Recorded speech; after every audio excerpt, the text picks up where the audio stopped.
terkait ini, Menteri HAM kemarin ada mengusulin supaya Menteri HAM Pak dia mengusulkan di RUU Polri supaya dimasukin soal sipil bisa masuk di instansi Polri, jadi sipil jabat di Polri gitu Pak. Mungkin terkait usulan ini. Ya kalau sebagai sebuah usulan, saya kira dari mana saja kan bisa memberikan usulan kan, karena juga memang kebetulan hari ini kan sedang dibahas mengenai revisi undang-undang kepolisian. Saya kira ya disampaikan aja sesuai dengan mekanisme. Kalau pandangan-pandangan atau pendapat-pendapat ya saya kira sah-sah saja.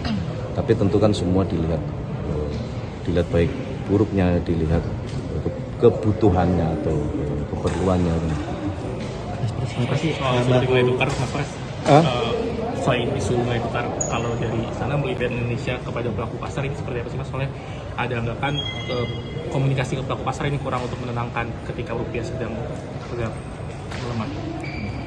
Ya kalau menurut hemat kami sebetulnya komunikasi sudah terus disampaikan kepada publik ya, hanya memang dalam situasi yang seperti ini seringlah secara alamiah kemudian kita cenderung merasa ada yang kurang, makanya tidak menjadi masalah. Justru itu mari harus kita perbaiki sebagai sebuah masukan, sebagai sebuah kritik yang konstruktif.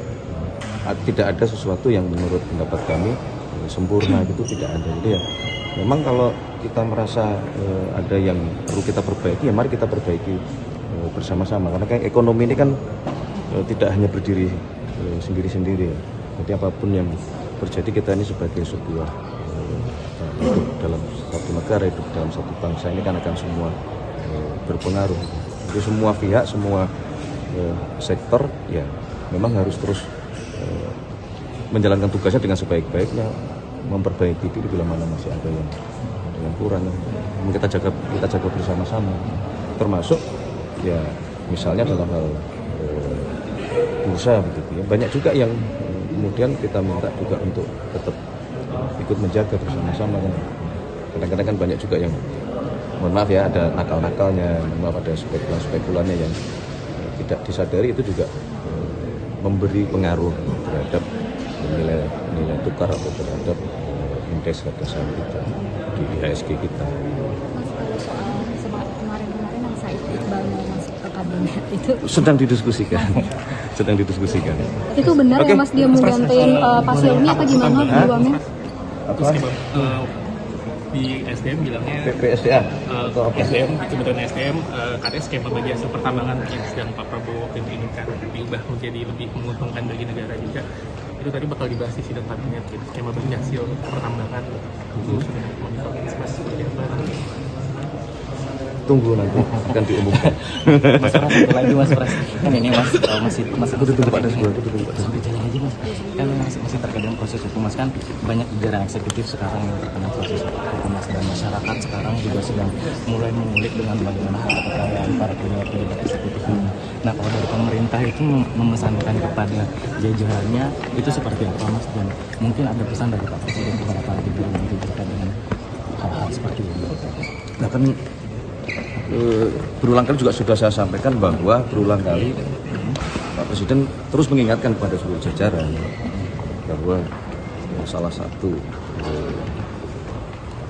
tugas berat kita ini kan adalah melawan yang namanya tindak pidana korupsi, yang itu harus dimulai dari kita, dari jajaran pemerintah yang sedang diberi amanah, jajaran kabinet, dari seluruh kementerian dan lembaga, dan sebenarnya juga bagi kita semua, karena beliau kan sebagai kepala negara maupun kepala pemerintahan. Jadi berulang kali itu sudah diingatkan untuk kita semua meninggalkan, mari membenahi diri, meninggalkan praktek-praktek yang mengarah kepada pelanggaran norma hukum, terutama tindak pidana korupsi.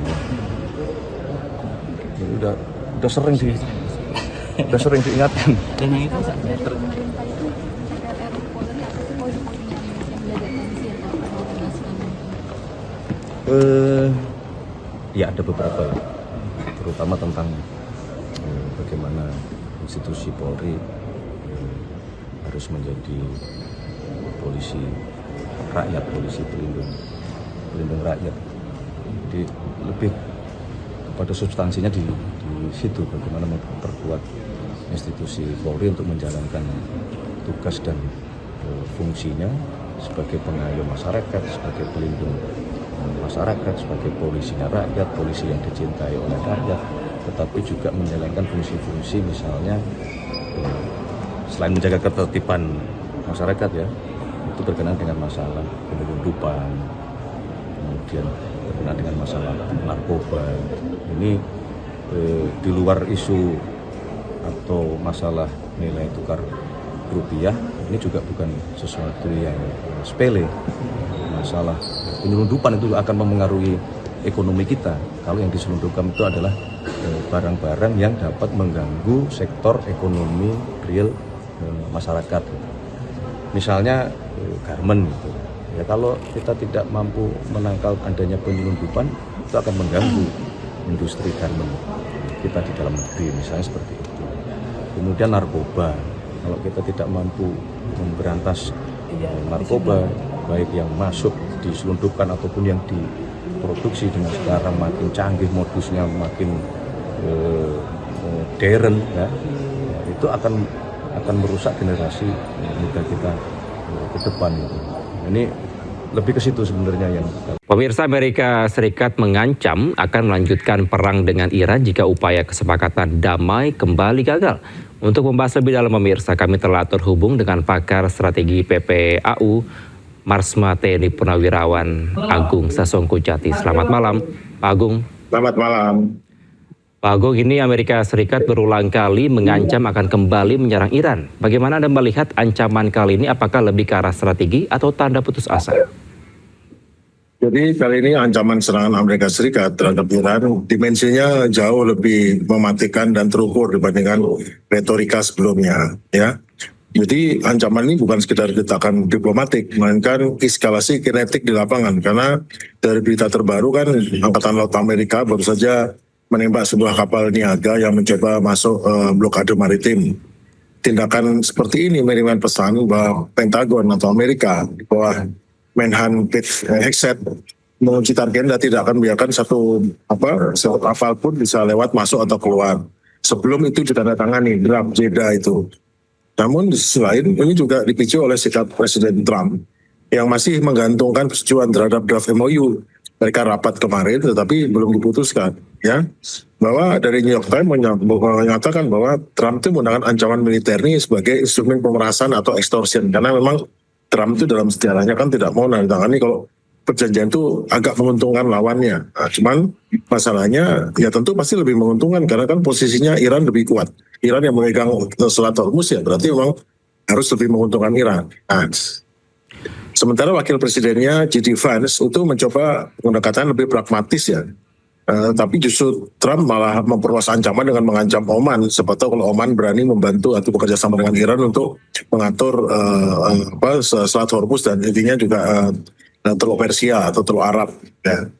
Kemudian juga karena ada masalah juga bahwa Pentagon itu juga agak panik sebetulnya ya, karena ada berita bahwa sebetulnya beberapa pesawat yang jatuh pada minggu atau bulan lalu itu ditembak jatuh menggunakan rudal baru yang dikirim dari Tiongkok. Nah, itu yang menimbulkan masalah karena sekarang nggak bisa sembarangan mau masuk nyerang, itu tidak semudah itu karena ada kemungkinan sudah boleh digunakan pertahanan udara yang lebih canggih yang digunakan dengan bantuan dari Tiongkok ataupun dari Rusia untuk radarnya ya.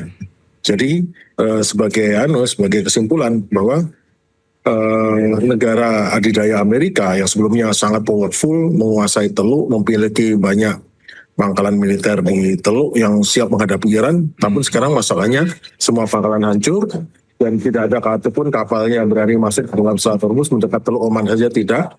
Nah, itu sudah mulai kehilangan daya pikat, daya menakut-nakutinya udah hilang. Yeah. Ketika dia gagal menunjukkan lawan dengan ancaman ini, maka dia menggunakan kekerasan fisik telanjang atau coercion untuk melakukan tatanan. Itu mulai ketahuan kan, jadi kasar sekali dengan menggunakan ancaman dan menembak langsung. Oke, serangan lebih terukur dan lebih kuat. Apakah memang dapat dinyatakan siap meskipun ini Iran memiliki senjata nuklir, Pak Agung? Iran tidak memiliki senjata nuklir. Iran memiliki pertahanan udara yang lebih kuat, yang sudah dibantu oleh dari Tiongkok dan Rusia, sehingga meskipun tidak menjatuhkan dengan spektakuler, tetapi terbukti 48 pesawat militer Amerika, termasuk 23 drone yang mahal-mahal itu sudah dijatuhkan.